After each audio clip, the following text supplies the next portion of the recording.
Okay guys, narating yung ating bigas na order. Okay lang.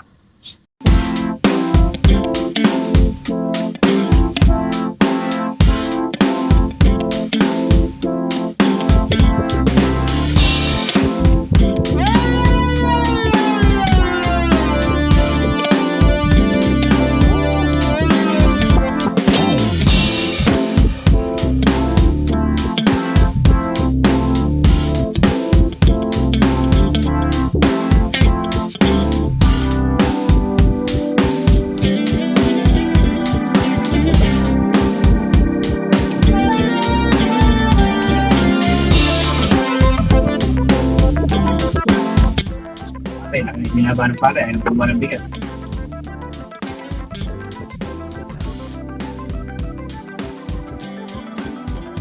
Gawin namin, ayun may beta rin magsasakot, bumaba ang araw pa rin. Si Oti lang. Oo, eh. Bigas, ginagawa ko ba?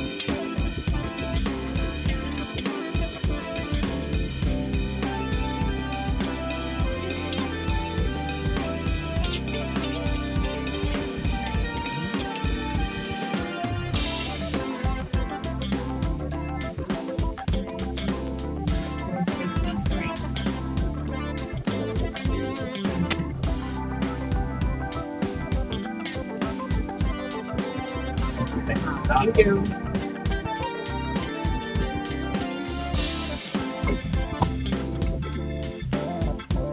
So, ayan guys.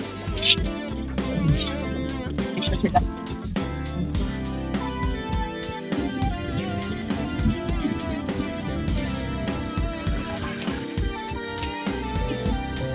So, meron na tayong another bigas guys na in order. So, last order ko ng bigas ay nung ano lang.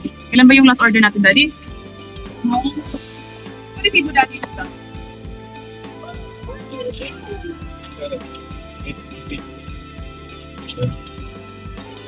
Totoo.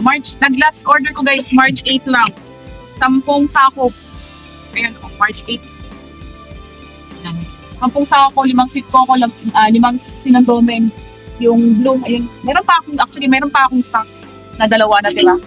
Ito, kaya lang, mas magtataas pa daw yung bigas. Kaya nag-order na ako guys, no? Nagka-ano na sa bigas.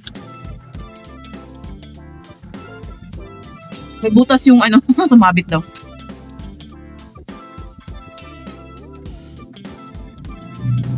Ako na lang din pa.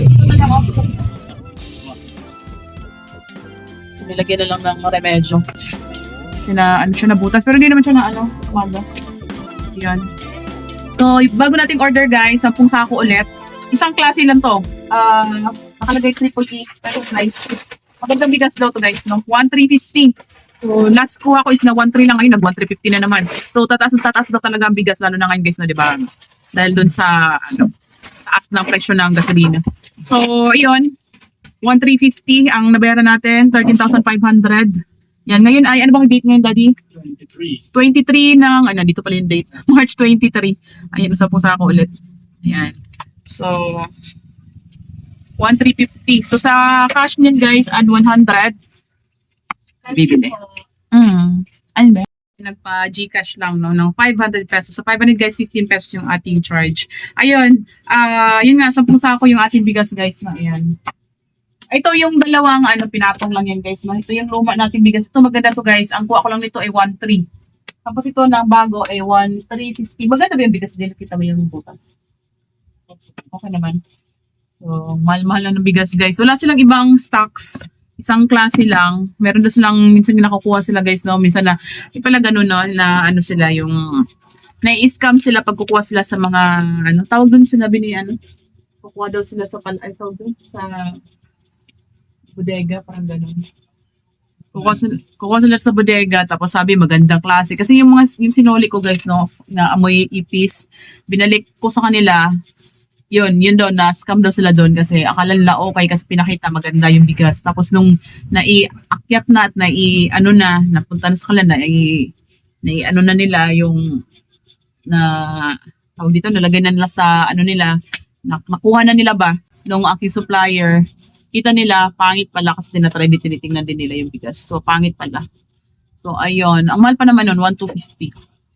So, ayan, dami nating bigas ngayon. Yun nga guys, yung presyo natin sa, kasi ang kuha ko ay 1,350 sa cash guys, nagdadagdag ako ng 100 lang. So hindi na tayo mag-a-add ng additional pa guys dahil nga, sa hirap ng buhay ngayon, okay na yung ganun. So tapos sa pag-utang guys, add lang ako ng 200 sa isang buwan. So pag lumagpas, may additional charge na siya. Tapos sa retail guys, nag-a-add tayo ng 150 pesos. Pero try kong dagdagan pa guys kasi lugi tayo dun pag kasi 1,350 na plus 150. 1,500 na, my God. Divide 25. 60 per kilo. Sige, okay na yun guys. Para 60 per kilo lang tayo. So, nag-add tayo ng 150 per retail guys sa ating bigas. Kasi nag-iisa lang naman yan. Tapos ito yung luma natin guys, yung 58 pesos na. Yung jasmine. Ito yung nandito dalawa na natira namin na sako. Yan. So, madami tayong bigas. So, kumusta guys? Kumusta ang tinda? Alam niyo ba guys? Nagsimula yung ating... pang ilang araw na ba nila daddy? Pangalawang araw, pangatlong araw na. Yung nagbukas ng bagong tindahan. So, pangatlong araw na nagbukas ng bagong tindahan dito guys. Siyempre guys, no? It's normal na, lalo na pag... Pangapat na? Normal guys na pag gano'n na, lalo na ang mga tao, madami talaga dun sa kanila guys. Kung syempre mas malapit, 'di ba? Kung di naman ganoon kamahalan yun, di ko alam yung presyo nila doon guys, no. Pero kung di naman kamahalan yung paninda nila at lalong mainit ang panahon, talagang doon lang yan guys bibili kung mayroon naman doon. Ang lang guys, no, advantage lang talaga sa amin dito guys kasi meron ko like ganito, mga sako-sako bigas, wala naman sila doon. Meron akong ice cream, pupunta din mga tao dito, bumili lang ng ice cream. Doon sa kanya meron siyang gamot. Kasi nag-vlog din sila. So nakita namin.